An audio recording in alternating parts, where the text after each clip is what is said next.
pretty chill, so no stress. Very good. I'll just find a place to rest it. Yes, please. Yeah, yeah, take your time. All good. How are you? I'm good. It's really good to see you. I know we keep saying that we'll meet. It's been a while since we've met. I know it's been hectic, and we've had Adelaide's had Mad March and crazy February, and we haven't. Yeah. And we've had all this mental weather, which means we haven't even. We've started. We picked for sparkling base, but we're actually only picking our first fruit for still wines tomorrow. Oh, So wow. So you it's must be very headed to the late, vineyard. Nice. very late this year, but all Yeah. good. But very late this year is primarily because of the weather, right? Sorry, so Did you lose me? I said it's late because of the weather, right? Things have changed because yes. of that. Yeah, it was a cool start, and then a bunch of other crazy weather events, including, 50 mil of rain at times that you don't expect it, and Yeah. that can just slow the process down. So, but anyway, it all looks good, which is the main thing. We could do with it to keep sun shining and maybe not too much rain would suit us very nicely. But farmers are never happy with the weather. There's always something that we want. Yeah, that is true. But farmers are also one of the strongest backbones of all of Australia.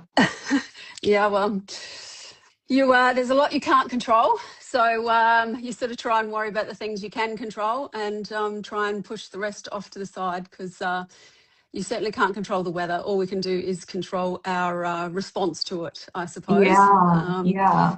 And what pleases one farmer won't please another. Like, the cattle farmers would love to have lots of rain right now because that makes their feed grow. But for grape farmers, we just want a little bit more dry weather would be nice. Yeah, yeah. So eight at the gate. When did you and your sister Claire started this? Can you like tell us a bit about when, how, why? Yeah, well, we actually didn't ever plan to start a wine label. We were grape growers, and our background was in the country. We grew up in a place not very far from where we've actually bought the vineyard, and our family farm. Our brother he operates the family farm. So we were one of five kids, and we always had some roots to the country. And Claire went and did viticulture and winemaking it was a school in Adelaide called Roseworthy, which is now Adelaide University. It's kind of one of the best wine learning to grow grapes and make wine schools in Australia, or in the Southern Hemisphere. Actually, we have people from Wow. all over come to the university. So she was always into that side, and I liked the other side, drinking it more. We got introduced to wine quite young. Like, that sounds bad, but our dad was doing irrigation for all of a lot of the wine regions that were opening up in South Australia back then. So the Coonawarra area, Padthaway, and some other large places where they were planting grapes down in from where we're from, which is called the Limestone Coast wine region. Yes. So part of that was, we would help on weekends, just rolling out dripper tube for him to do his thing. And so we're always sort of around the process of growing wines. And as, a job finishes, and he develops a relationship with these wineries, he got paid in dollars, but he also collected quite a nice wine cellar over the years. So Ooh. he liked his wines, and we liked learning about them. So started off, we would smell it, have a little sip. When the parents had a dinner party, there'd be little bits of wine left in the glasses. So us five kids would be out there having a little taste as to what's left over. So I guess as a consumer, I was introduced to wine early, but it became it's part of having a nice family meal, is opening a nice bottle of wine, and it keeps everyone at the table and sits around. So it was always part of the way we grew up. So when I started having a family, I was living in the US, and Claire wanted to start a family, and she was living in Australia working for another wine company, a consultant, actually looking at helping other wineries build vineyards. So we thought we wanted to get a piece of land and do it ourselves. So the idea was that we would just be grape farmers. So vignerons growing the grapes and then selling the grapes to other wine companies to put in their wines, which at the time, that was 2002, and the money made sense. We could make it make sense on paper. So that's what we did. But as the years have gone on, there's been a real disconnect between how much we get paid for our fruit and how much it costs us to grow our fruit. So as the price to grow fruit grew, the amount we were being paid for that fruit reduced. And so it really did become clear that we needed to diversify if we were going to make this work. So we started 8 at the gate. Well, we actually started making our own wine for ourselves early on, like 2005, but that was just for friends and family to consume. And so we played around with it a bit, and then we put our first product in a bottle with the name 8 at the gate on it in 2017. So Oh, nearly 10 years ago. eight, And 9 years ago now. yeah, yeah. It took us Wow. such a long time to come up with a name. And I know that sounds silly, but we wanted something. It's just, we knew we were going to be stuck with the name for a long time. And we really wanted something that represented who we were as real people. There are so many wine labels out there now, especially in Australia, that Yeah. are owned by big corporates that have no real people behind them. And so we wanted something that would represent the fact that we were two women, two sisters, 4 kids each, and how we lived was the name 8 at the gate was actually come up with by like every good stories came over from a few bottles of wine with a group of mates. Of course. so, and so yeah, somebody just said something about there was always 8 at the gate because our kids are very close in age. They were all sort of there's not much difference in age. In fact, Yeah. the youngest one now is 19 and the oldest one is 26. So they're all in there somewhere. And they hung out as a pack. There was always a lot of work to do on the farm. And so they didn't have nannies or anything like that. They just had to come with us. So they'd be crawling over whatever gate, fence, tractor, ute that was lying around and looking after each other. So that's where the name came from. Wow. Yeah, I remember the first time I met you, I was quite intrigued by the name. I was like, why, what is this name? How did it come about? And I've always been I love that name, Eight in the Gate. Yeah, well, the first time I met you was actually in India. So Yeah, yeah. I a was long just time. a long time ago, yeah. And who knew, right? I Life's come know. full circle. But And it just got, I didn't even know that you lived in Adelaide. I thought you must be living where your vineyard is, which is why I think just 2 days before I was actually getting on a plane to get here, I was like, oh, by the way, I'm coming to South Australia and, it would be nice to see you sometime. And you were like, where are you landing? And I said, Adelaide. And you were like, I'm going to pick you up. And I was like, wait, you're in Adelaide? I'll yeah, well, never forget that. have you told them the story of how we met? A little bit, not too much. I mean, I did say that it was the Australian ambassador's residence and there was a Australian wine tasting and you were one of the vintners who were invited to showcase your wines to, the people in India. So there was press, influencers, etc. And that's where me and my sister, we met you for the first time. Yes, I had these two sisters who were so much fun. They were taking photos of everyone, wanting to talk to everyone. So it was nice to be able to touch base. And I think we swapped contact details and sort of kept Yes, in touch through because then COVID hit, right? So then yes, we were all locked down in COVID, and I'd been trying to get our wines. That was my first trip to India, and we'd been looking.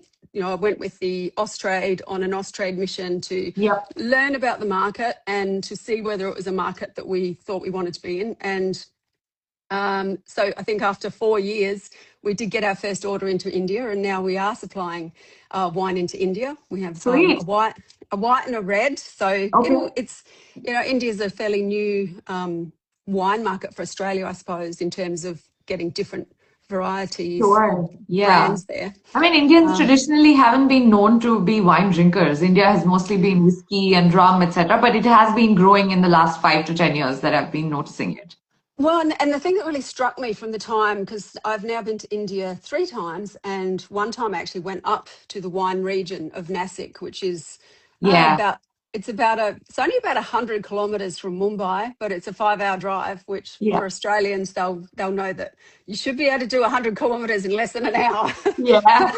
But the roads in India are a little different than our Oh, freeway. very, So, very different, and nobody follows the traffic rules anyway, so you got to be yeah. careful.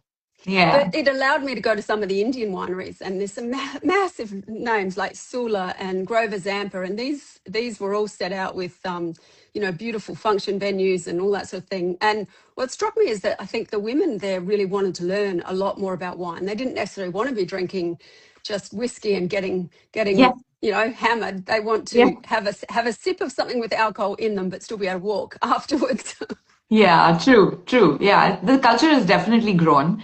But I feel like a lot of local Indian brands that do produce Indian wines. I mean, I remember when some of the brands launched initially and we got to try those wines and they were terrible in India. I remember saying one of the wines is like, it tastes like effluent. It was terrible. It really was. So they've gotten a lot better. But Yeah, there's again, it's all definitely a in, big difference. But yeah. And because all the other wines that I'd ever tried, whether it was, South Australian, Chilean, or Italian wine, they were absolutely excellent. But even now, I mean, I've been in Adelaide for a year and a half, but even before moving here, people would buy wine still assuming that it was something that you would get drunk on, not necessarily, appreciate the wine as such. So they would end up yeah, buying cheaper Indian brands. But I do know that it is changing a lot, like culturally. I have friends who talk about wine. We've got wine connoisseurs who've been, studying about wine and coming back to India and sharing that knowledge with restaurants and hotels and curating these amazing wine lists. So it's definitely changed. yeah, I agree. And particularly with the younger demographic, I think, Yes. especially because they're sort of being exposed, I guess, to a lot of Western culture with Instagram and not TikTok, 'cause that's not allowed there, is it? TikTok's banned in India, I know.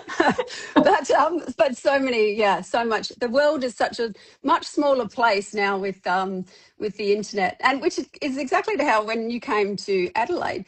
When I realised sort of a couple of weeks, I think, before you came, and I said, Yeah. asked where you were coming, and you said Adelaide, and I'm like, oh, that's where I am. And then I asked who was picking you up, like no one. I'm like, you can't immigrate to Australia and have no one pick you up. So it's I, perfectly I, lit- logical for me to come and pick you up. yeah, I literally knew no one. And for some reason, I assumed you lived in Coonawarra. I did not know that you were in Yeah. Adelaide. And then you were No, like, no, my kids go to university in Adelaide, so I live in Adelaide. And I was like, oh my God, this is so cool. And I will not, for the life of me, ever forget. You came, you picked me up. You took me to get my SIM card. You introduced me to very your cool. friends in fashion. It's like I landed here and I hit the ground running thanks to you. Well, you're Thank very you. welcome. We had to do some things to make sure you could actually get around. I think we got a bus card too, didn't we? There Yes, was a we few did. essentials. I still have that bus card. I'm very grateful. I'm very, very grateful. Because normally, you come to a new place. Even if I was coming here as a tourist, I probably would have thought of it differently. But because I was moving here, I was like, okay, I'll go to the Airbnb and then I'll figure out what are the things I need to do. And you just did those three things for me. You just drove me everywhere and you were like, here you go, you're sorted. Well, we couldn't have you just come and have to catch a bus or an Uber to somewhere. I can't even imagine how scary it is to move to a new country and not know anybody. So, Yeah, so that's why whenever I tell someone, I used to say, oh, I don't know anyone in Adelaide. And then when you told me you're here, I'm like, okay, I know someone and I actually know them and they know me. It's not like just someone online, like we've actually met before. that's That really right. helps actually moving to a new country. So yeah, I'll never forget that. It was so cool. It'll always be part of my moving to Australia lore. Yeah, and it just goes to show how small the world is, really. And also, like, even the wine industry, even though you had nothing to do with the wine industry, we do there's so many times we'll touch base with each other in different parts of the world for Yeah. different things, and it's one of the things that makes the industry really cool, because it really isn't that big. But and I think I tried to drag you in by I took you down the vineyard and Oh, introduced you to all these wines that you hadn't tried before. So yeah, and you have quite the array of wines available here, even though in India you're only doing one white and one red for now. I mean, I was amazed to see all those bottles, and you'd created a wine for your mum's birthday, I think specifically. And it's for me, a brand like that, I really appreciate all those small touches and all the stories behind the bottles and the labels and all that stuff. So it was thank pretty you. cool. Yeah, Yeah, well, and it's hanging very out with you guys, I mean, I did not feel dragged at all. I was like, yes, please, let's do it. I really want to go and see what a vineyard looks like. And especially a family-run vineyard, where everyone's there, everyone's contributing. You look after all the marketing and the sales, and Claire's actually, growing all the wine. And it was really nice to see all that and how it works behind the scenes. And of course, hanging out with everyone from the family and the puppies and just the vineyard in general, it was absolutely stunning. And I never been to yes. the Limestone area before, Limestone Coast, so that was cool. No, that and that part of the country is beautiful, and like next time you have to come work because we went in the inland way, and if you go, there's if it's a nice little loop where you can sort of go the inland way and then come back the coastal road, which takes you past places like Robe and Robe, Beachport and yeah, the um, yeah, there's all sorts of beautiful waterways that make up it's all just this. It's where the mouth of the Murray comes out, the Murray River, and the the change in scenery and landscape. It's so ancient and it's so beautiful, and people just don't even know it exists because it's really not that far from Adelaide. But it's it a tough isn't. trip. It's just Yeah, tough when people come to visit Australia. They only come for 1 or 2 weeks, and Australia is such a large country. it So, is. um, Yeah, but and I think a lot of people internationally don't really understand the distances in Australia because they're like, no. oh, we'll just go there and we'll just drive down. And I'm like, you can't really do that here. But No, the you hear limestone about the coast, sorry? you hear about the cities, but it's the country that Yes, gets me every time I come yes, back. Because as you said, I live between Adelaide and the vineyard because all the work happens on the vineyard. So at certain times of the year, it's a lot of work. Like I'm about to go to the vineyard tomorrow to pick grapes and go into the winery and all that sort of stuff. But then all the travel and sort of office side of things and sales yes. happens from the city because, of course, you've got to get on a plane and go somewhere. So having a 4 hour drive to get to the airport just makes that a lot longer. Plus, Yeah, yeah. And yeah, I was not aware of the whole Limestone Coast area. And when you showed me that even in your vineyard where there's this, it's sunk, and I was like, okay, what is that? And you were like, oh, we've got like limestone caves underneath, and the way the vines grow, the way the roots grow. And I was like, it was like magic. And then, then you took me to Narakut caves and you actually showed me, like, we saw all the roots that were coming out and you explained the whole thing to me. And that was fun. And I didn't even want to go. And you're like, no, we have to go. You have to see how it works. And I'm so glad that you made me go because it was unforgettable. I'll never forget that. It was fascinating. I know. I think you got some very good pictures there too. Yes, we did. Yeah, so the Narracrook Caves is it's a World Heritage listed spot, and it shows you what's underneath all the vineyards in Wrattonbully because Narracrook Caves sits in the Wrattonbully wine region, and it's the things that makes it's the, it's the terroir that makes everything so unique there. And those underground caves, nobody knows where they are. They just literally opened up as Wrattonbully was being developed. Farmers were putting in posts into their, knocking a post in to string um, fences or vine rows together, and the posts would just disappear. And so that's going down into a cavern underneath. And so then Yeah, you get the cave people to come in and look at it and decide if it's a significant cavern. Because if it's a significant cavern, then it will be protected. Because protected. inside these places are, fossils that are just so Yeah, old. yeah, And like dinosaurs and all these other kinds of prehistoric animals and well, they're really big marsupials from, I don't know if you remember at the Narracrook Caves, there's that giant diprotodon out the front, and it's a really enormous wombat, which is the way that the animals were in the past yeah. around us. Oh, it was So definitely fascinating. I did not expect that at all. no, we had a tractor that sort of fell into a cave on our place once, where it's just kind of the whole tractor leaned down into the cave and it just sort of opened up a hole, and so it was a giant mess to get the tractor out, and all the vines sunk in. But you then have to stop and get the cave people to come and look and you're secretly kind of hoping that it's actually a big cavern because that would be really Obviously. cool. But Yeah. most of the time, it's smaller portions and that just gets filled in and we don't have vines there anymore, so obviously, but Yeah, but but it it's changed. fascinating. Like, I mean, you must have so many stories. Like I can't even begin to imagine so many stories because you're so connected with the land and it's so far away from the city, the experiences will be totally different for someone who just comes to Adelaide, in the city instead of going to all these other places. But for someone who's really interested in the wines, I'm sure you get people from all over the world wanting to come and look at your vineyard. Does that happen? Certainly, the Coonawarra wine region has a lot of cellar doors at it. So Coonawarra is right next to Wrattonbully. Wrattonbully as a region doesn't have a lot of cellar doors. It's a very good area for growing grapes, and so there's a lot of large corporates that have bought land there, and so they have their sort of premium wine production sitting there on the land, but they don't have their cellar doors. So they've got the Ah, cellar doors. And it's one of the problems with where we are, because we're 4 hours from Adelaide, yes. 5 hours from Melbourne. We don't get the level of cellar door traffic that places around a capital city get. So Yeah. Coonawarra is Could you explain what is the concept behind a cellar door? a cellar door is just somewhere where you go to taste the wines that a wine producer makes. So often out of convenience, the cellar door is attached to either their vineyard or their winery, because you don't you don't know when people are going to come into cellar door. So you don't, staff can do multiple things, work in the office Sure. and work the cellar door.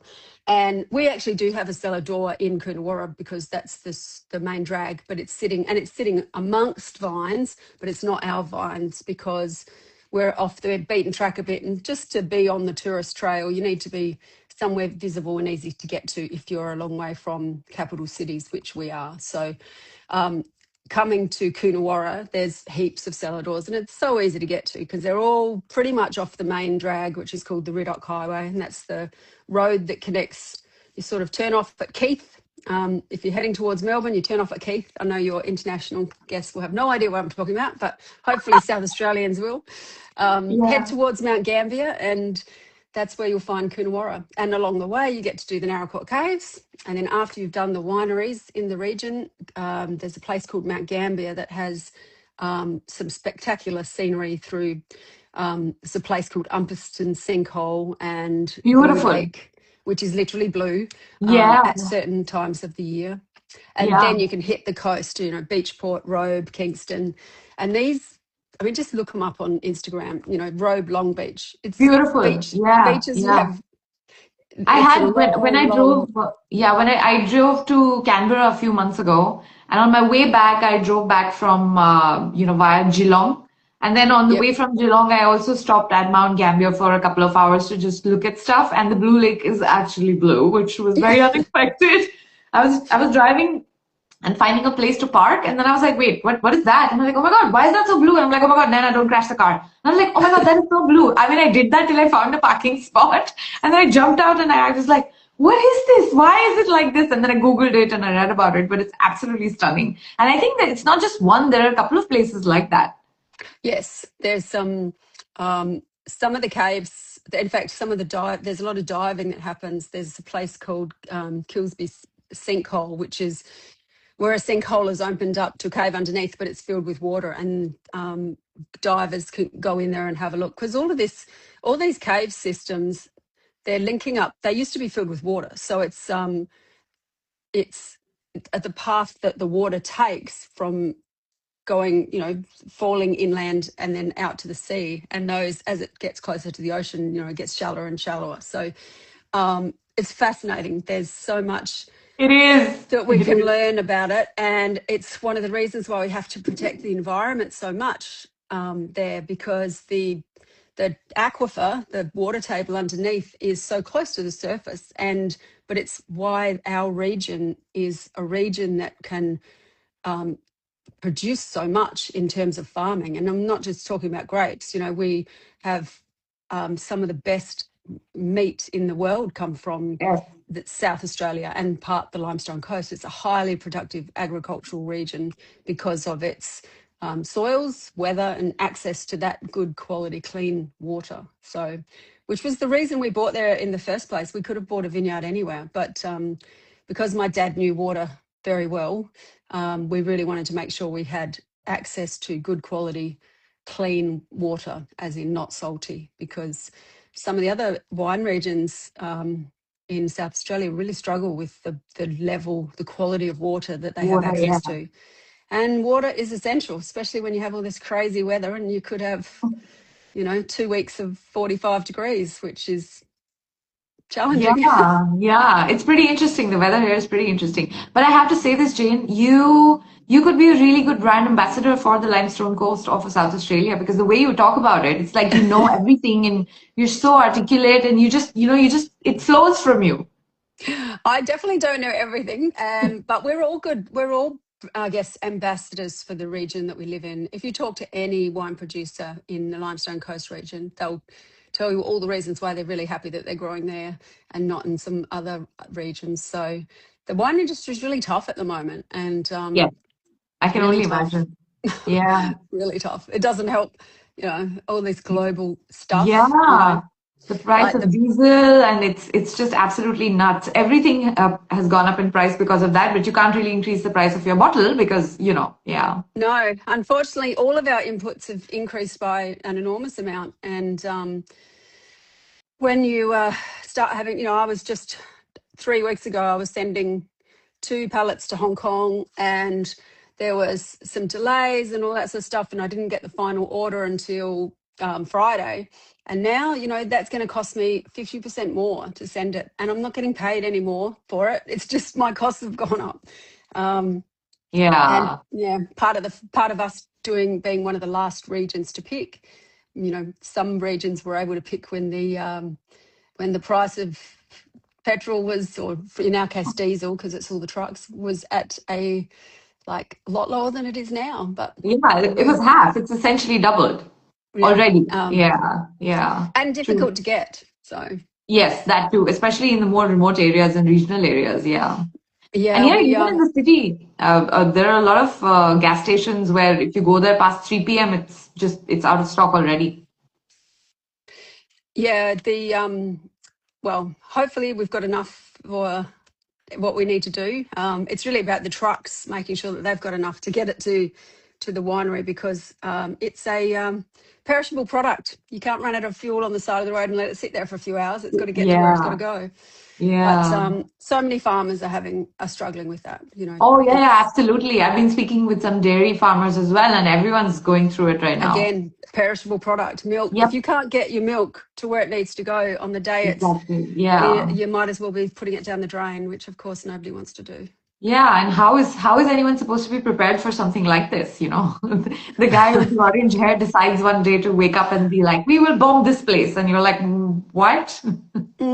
Yeah, I'm not going to get into the politics of it, but Oh, yeah, I supposedly know. we had a big reserve that was going to protect us, but somehow that Somehow. hasn't quite worked out. Yeah, sure. So is it growing wine in, for example, the Limestone Coast? How is that different from growing wine where there are no limestone caves? Like, is there a difference in the Oh, taste of the wine because of the soil and the yeah, water? very that word terroir, which is a sort of wine wanker word that we use, it's really explains. I hate using, me, I don't like talking in wine talk that makes us sound like you have to know the language, because you don't. Yeah, You should never let anyone tell you what you should eat with your wine, what you should like, what you should taste. It's agreed. Oh, entirely an individual 100%. thing. but Excellent. but there is no better word than the word terroir. Explains sort of all aspects of the the grape, the where the grapes are grown. It's the weather, it's the soil, it's the altitude, it's the terrain, it all wraps it up in a word that we call terroir. And Okay. so different wines grow better in different terroirs. So our region is exceptionally good at growing high quality Cabernet. So Cabernet Sauvignon, Shiraz, Chardonnay, um, Pinot Gris we grow really well, and a few other red varieties. But some of the more Mediterranean varieties, the ones that need a lot of heat and not a lot of rain, they maybe don't grow so well in our region. So it's the different regions. So, for instance, Riesling, I would not try to grow Riesling where I am. Riesling grows Sure. really well in Clare and the Eden Valley. And from when you're looking for, like, if you don't know anything about a wine and you're looking for a Riesling on a menu, just look for anything that says Clare or Eden Valley, because they'll always be good.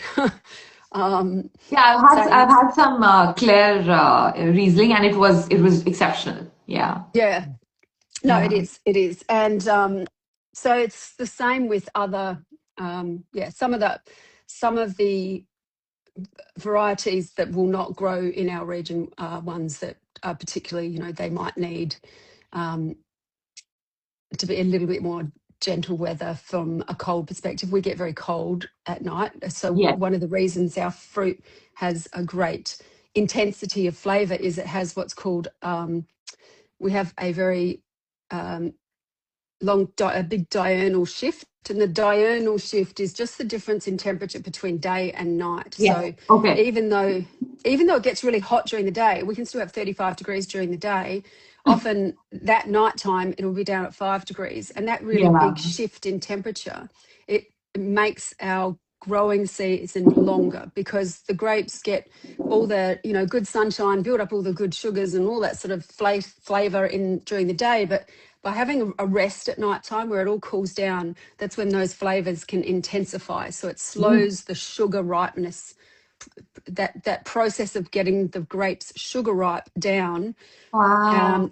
and that the extended period for getting flavor back in. So because some of the warmer regions, they get sugar ripe and not flavor ripe. So you get a different style of wine. Yeah. Whereas we get flavor ripe and sugar ripe at the same time, and so it just means that we don't have to, we're able to pick at the right time without having to mess with the wines too much. We Oh my don't. God. We're That lazy. We don't want to add anything, right? that So we just sounds want to be. so fascinating with the whole sugar thing and the flavor thing and the diurnal shift, and I love it.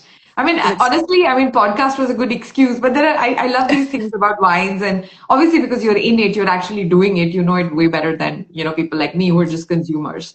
You have a white sparkling wine as well, right? yes. I really, really like that one.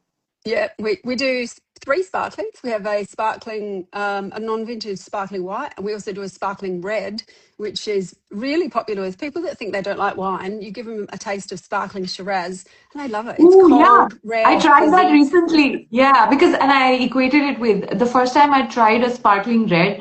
There's this thing called Lambrusco, which is from an area in Yes. Italy. So that's Yep. how I started my wine drinking journey, because the Indian wines were shit at that point.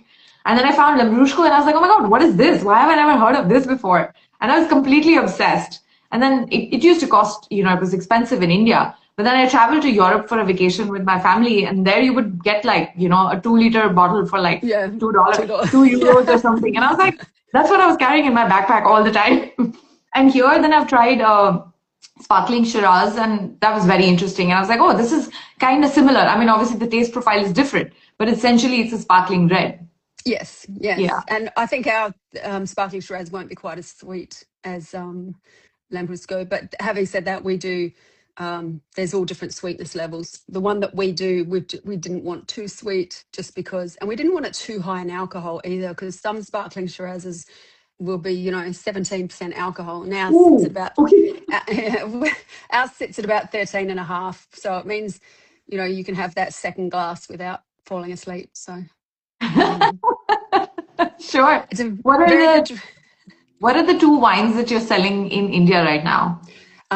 So India, we have our Pinot Gris, so our Okay. white, crisp white, and that's doing really well actually. And we Yeah, also it's a have good one. A Cabernet Shiraz blend, which is essentially Cabernet Shiraz is your quintessential Aussie red blend. It's the wine that we probably used to make the most of in years gone by.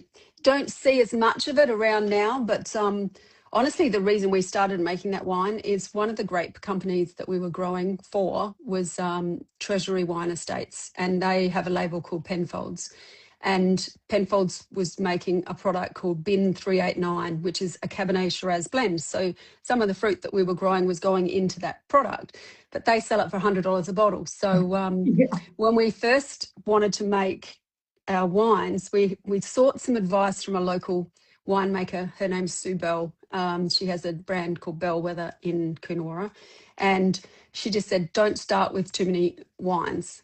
Just like to start small because Yeah. there's a lot to learn. And she was so right.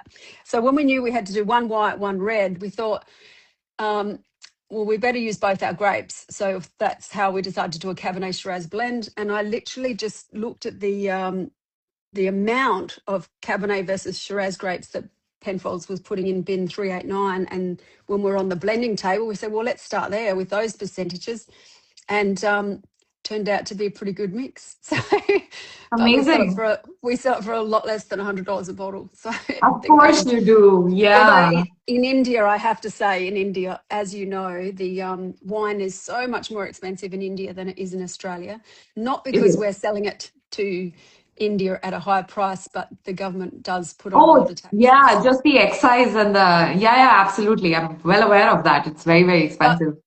there's a free trade agreement that's in place with India now, and every year the tariff that goes on Australia wine is coming down and down. I think, Cool.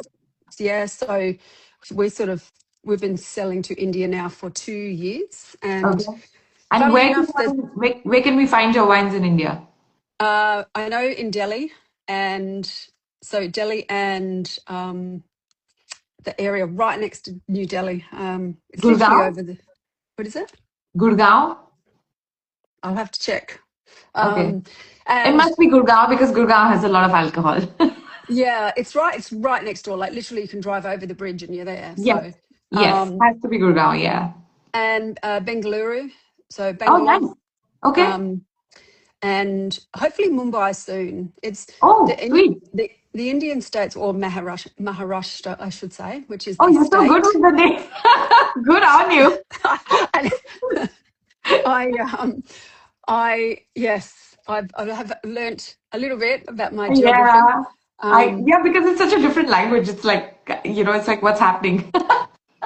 but every state has a different way of registering, and so they actually here my importer over there, a great bloke called Urswell, he has to register each label in each market every Yeah. 12 months, and sometimes, like in some of those markets, it's like $1,000 to register it just for one wine. And so if you're only selling two wines, that's $2,000. You have to do it every 12 months.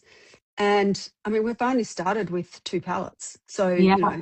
you It, can't, if you have to spend too much on product registration, that's doesn't make sense. crazy. Yeah. I So, wasn't aware of that. That's absolutely crazy. no. Wow. Okay. Well, I mean, hopefully it grows. Hopefully it grows. I mean, India is obviously a very large market, and It is.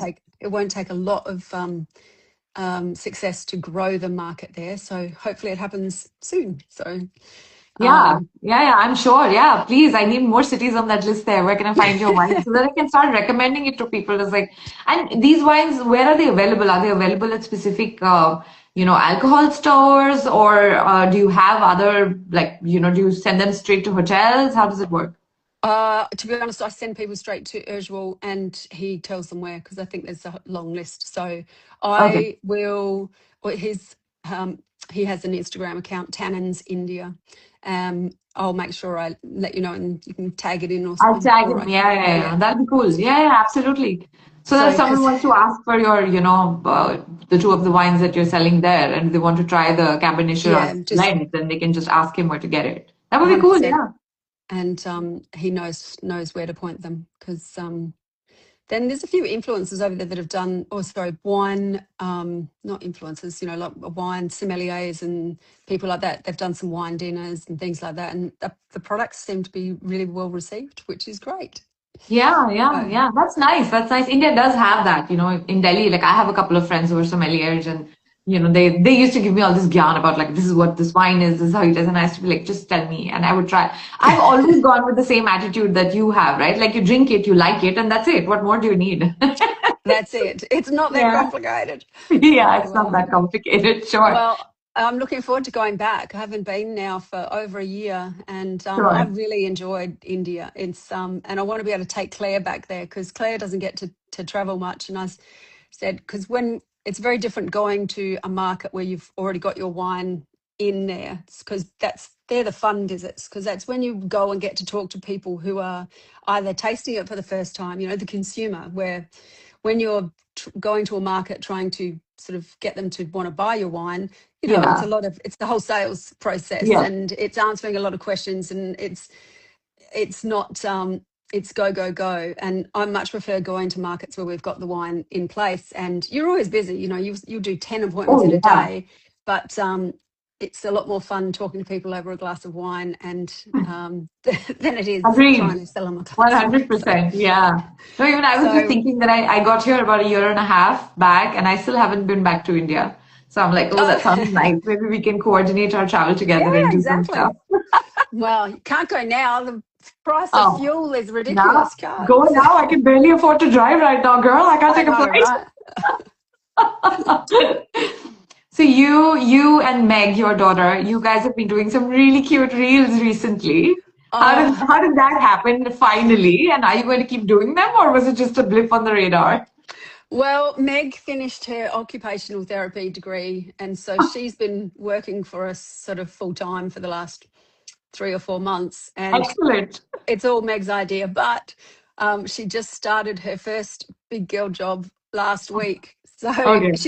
she has got her dream job. She's working in a geriatric hospital, which sounds like Oh, crazy to me, but she loves it. oh, Absolutely so loves it. cute. So Yeah, she said she's going to keep doing the social media part, 'cause she was doing a lot more than just social media. She was doing a lot of the paperwork and things sure. that I didn't want to do. But yeah, I gave up trying to say no to her, and I said, okay, just tell me what to do. I'll Do do it. whatever. Yeah, I love those reels. They are so adorable. And I think because you guys are a family, right? The label is your family and everything is family oriented. And when you guys do that stuff, it's so much fun. It's so relatable. And obviously, you guys are doing a whole tongue in cheek kind of thing. You're using humor. No, she is very rude to me. No, but yes, it's obviously all a bit of a joke. But Of course, yeah, I love it. I really do enjoy those reels. So when I saw one for the first time and I was like, oh my God, they're finally doing it. Yes, please keep doing more. Interesting. um, yeah, no, but all the kids, even though we have now got big people jobs, they've started to finish their degrees, and my one of the reasons I'm in Adelaide today is that my oldest son, he qualified as an electrician, so we had his graduation on Friday, so I was in Adelaide anyway. Hence, Amazing. Congratulations. Yeah. yeah, and so there's for the things like we do these good food and wine shows and Cellador Fest in Adelaide, where it's ticketed events over 3 days with lots of different wine companies, and so Meg's going to come and help with that in two of the capital cities, and Prue or Grace, one of Claire's kids, is going to help in another city. So they do still come in and out of the business, even though they're Yeah. doing their own thing. They'll come and help us with things like events, and so when you get to spend the weekend with one of either your kid or your niece or nephew, then it's always going to be fun because we actually do Sure. like each other. So Yeah. No, everyone's really fun. I mean, I'm really glad I've met pretty much everyone, especially when you I was have, with you guys at Coonawarra. It was really nice hanging out with all of you. I enjoyed that very much. Thank you for that. Again, you're so sweet. You've done so much for me. I'm really grateful for that. it's too easy. That's why Aussies roll, though. It's not just you won't Yeah, find I figured most everyone's been Australians are pretty easygoing. Yeah, everyone's been really nice and friendly. It doesn't matter where I am, if I'm on the street, if I'm at an event, if I meet someone, everyone's been super friendly. But I have to say that, I have to usually send out like 300 emails before I hear back from someone. And usually I don't even get a single response, especially when I'm talking to people that I don't know. So it's like a cold call or a cold email. And I'm telling them about, oh, I'm a photographer and I do content and maybe we can work together, or if I have a proposal, etc. Never hear back from anyone. I don't know. Maybe it's very different because in India the hustle culture is really really in your face. Whereas I feel here Aussies are like really chilled out and laid back. And I wrote to some people and someone wrote back, and this was last week, and they're like, "Hey, can you get back to us after Easter?" And I'm like, "That's like 2 weeks away. We can do it before that." They're like, "Nah, after Easter." I appreciate that also, but coming from that hustle culture, I'm just like, okay, how much more do I have to wait? How much more do I have to wait? Yeah, yeah, I must say I'm guilty of that too. I get lots of emails unsolicited, and but we're just at our capacity with what's going Yeah, on at the I moment. think that's And another thing because I feel that a lot of Australians do everything. So, it's not like you only look at marketing for your business. You do a lot of things. Well, You're driving down, you're actually picking the, grapes, you do everything. So that's one of the reasons why I feel that there is a bit of a lag in terms of response times. Whereas in India, because you also have much cheaper labor and barely any labor laws, people get away with doing you've got 100 people and everyone's got something specific to do. So if you're doing marketing, you actually have the time to kind of respond and, try and sure. figure out lots of things. I think I that's would one of the things. I would love to have a marketing person. But as you say, I mean, particularly in small business. I mean, we are small business. There is, Yeah. we have, 4 to 5 full time equivalent employees, and that's made up of, my oldest daughter is working in. She lives in Alice Springs, and so she's doing the behind the scenes admin stuff while she's raising her children. Got one Wow. child at the moment, hopefully more soon. And so she's a qualified teacher. It's hard to do that with a little one, but she can work 3 hours a day when she's sleeping and when her partner gets home at night, and to do that side of things. So, but to hire, I mean, the cost, as you said, labor is so Yeah, expensive. it And is. I also find it's really difficult because we're so much of what we do is about, it's very personal, it's our story, I have found it difficult to outsource anything without it's not sounding like us anymore. Like, our tone of voice is Yeah. very relaxed, and that's why I balk at using words like terroir, because I don't like just throwing all this. I think I don't want That's wine to fair. be intimidating to anybody.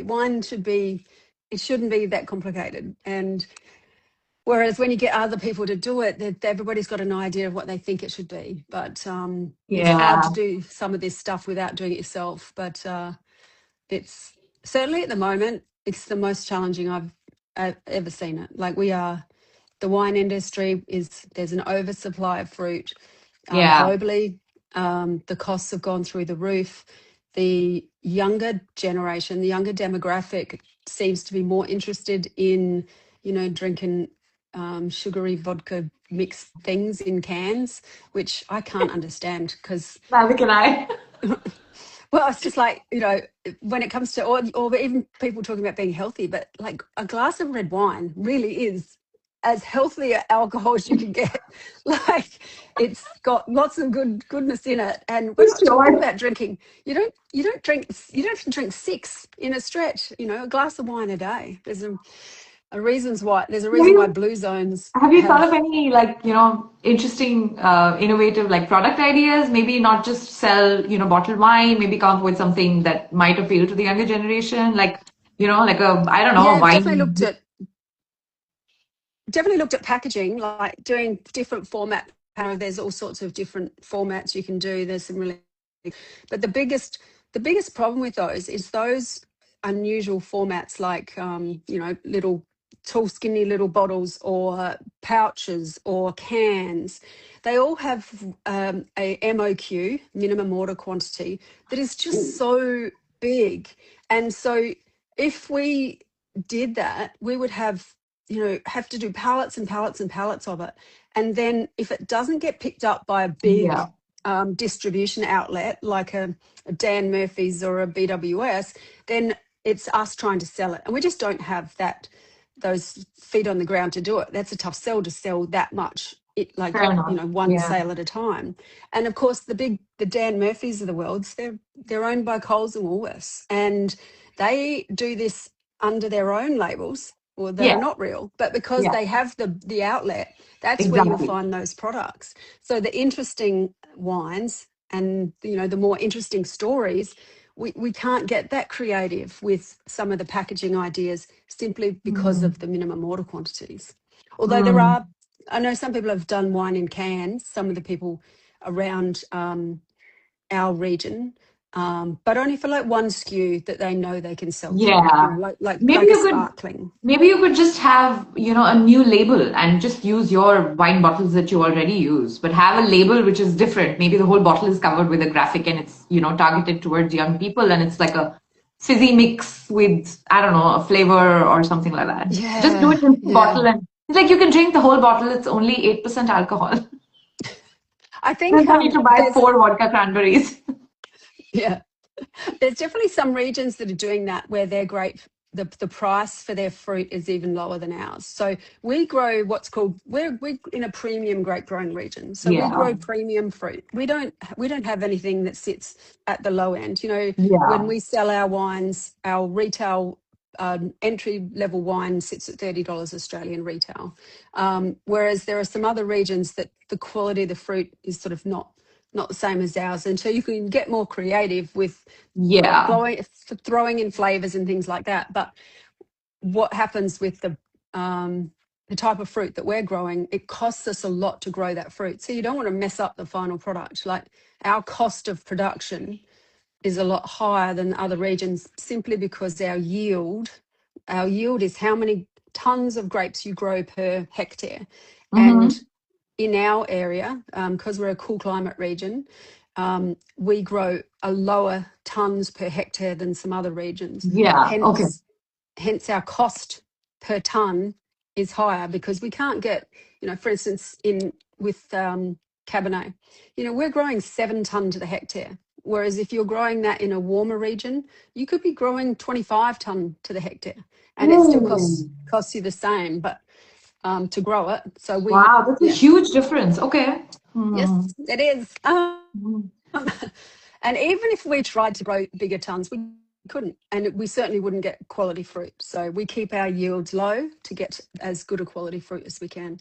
Mm. But which all makes it challenging in this market. But we never wanted to be, we wanted to grow good quality wine. And that's what we stick to. We've got to stick to what we're good at, and that's what we're good at. So it's just a tough time to sell it. Do you have smaller sizes in your bottles? The only size we do smaller, I was thinking I would have one sitting around, is the sparkling Shiraz we do in what's called a You do. piccolo, which is Oh, that's cool. a Okay. 200 milliliter bottle. But that's the only one we've done. And in Okay. fact, um, that was our entrance. That was a bit of a test run Okay. to see how that went. And it's been very popular with our direct to consumers, like when we are talking to you, but harder to get into places like the bottle shops, Fair enough. because they're controlled by these big corporates. And Sure. so there's the more you make of a product, the cheaper the cost of, like, for us to bottle that, we know how much it costs us to bottle. But if we Yeah. bottled 10 times that amount, the cost to bottle each bottle gets cheaper. So, of course, when Okay. you are dealing with a big company and they're bottling, 100,000 litres of it, their cost of goods is lower than Much ours. lower. And Yeah. so it's Yeah. difficult to compete in that market. So that was our sort of test run to see if we're going to do more small format. And it hasn't really been that very cost effective. The amount it cost us to do, the amount of time it took to sell. And yeah, not to say we wouldn't do it again, but we would want to do it in partnership with some distribution that made sense. Sure. Yeah. So, I mean, is there a wine collective? Like, instead of always relying on these large distributors, do you have something that smaller vineyards get together and do their own? I don't know. Um, there's been lots of different ways people have tried. There's other avenues, which is box movers, where they'll people do order. You get on a list. You see those guys at the airports where they're doing wine tastings and things like that. Huh. Okay. That's like that, where they'll buy a number of different wines from lots of different people and put it in a mixed dozen, so that people can taste different things. So we deal with those too. So that's where we have some wines. But for the producers, for us, the best place that we want people to buy from is direct from our website, because that's where we don't have to pay a commission to anyone else. We get to keep, whatever profit there Sure. is. It's also the highest cost area to sell your wines, but it's also the most rewarding, because we get to know the names. I mean, we have so many True. repeat customers, True. and Yeah. So, some of how do you manage these customers? Like, do you guys have a WhatsApp group? Do you have a newsletter? Like, how? Yeah, no, we invested in a product called Commerce 7, which is just it's a software product. Took me a long time to get it all set up, but so that's the back end of our website, and so we get a lot of information out from there. So I can see the people who. So you can join the wine club there. You can set up a repeat order. Of course, we give discounts to people that commit to longer periods or to more wine. There's always a Of deal. course. Talk to us, Yeah. and I just use when something's happening that we want to tell people about. We always give them a discount to Sure. encourage them to go and get online, see what's there. So we use Mailchimp to send that to them, and Okay. but then we also have other customers, like some of our older customers. There's this beautiful lady in Melbourne. She hates getting on the website, so she'll Sure. just ring me. I've got all her details saved, and she'll say, Michelle, Jane, it's Michelle. I need some more wine. Help me. I So love that about Australia. I mean, I know yeah, there is a part of me which is like, why isn't everyone online and why isn't because again I'm coming from that hustle culture. But I also really appreciate this because there are so few people here. You can actually just pick up the phone and have a chat and build a relationship like that. yeah, Adorable. we do. I used a little app way back when I started called Bonjoro, which allowed me. I set up some. I came from the technology industry, so sometime I am more technologically focused than I should be. But this would send me an alert saying such and such has bought some wine. So then I'd send a little video message, and Cool. so yeah, so they get a little message from me. It's 30 seconds out of my day to say, hi, thank you so much for your order. We really appreciate it. And, I might be in the vineyard, I might be at the grocery store. It's really done without too much planning and just to say, thank you, we see you. And it's incredible the number of people that feel like they know you and Yeah, they that's actually a very from cool that. idea. Yeah. Are you still using it or you've stopped using it? No, I still use it. I had some glitches when we moved to Commerce 7, which was January last year. I had major problems getting it connected because I needed it Sure. to be connected to our system in order to bring it up in an easy way and so that it would respond to the right person and all that sort of stuff. Cool. But finally, I have got that reconnected in the last sort of 3 or 4 months. Nice. So Okay. I'm sorry to interrupt. We have 2 more minutes. I So know. before you go, how does someone who's interested in working with your wines or someone who's interested in working with you or buying your wines, how do they get in touch with you? What's the best way to do that? Easiest way is on our website, which is it's in, or well, you can either look at the what is it called, link in bio on the socials. It should be listed there, but it's just 8 at the gate, all one word, spelled out in letters.com.au. Brilliant. Cool. And if someone reaches out to you on Instagram DM, do you respond or you're not really using? But probably not. No, I do not. I Cool. don't usually look at Yeah, you Instagram probably DMs. don't have the bandwidth to look at it anyway. Yeah, No, fair. well, Meg was in charge of all that, but yes, I will. I promise I will look for the next couple of weeks. Cool. All right. Thank you for joining us, Jane. Very kind of you. That was fun. Thanks, Naina. Take care. I'll see you soon, Jane. Bye. Yep. Bye.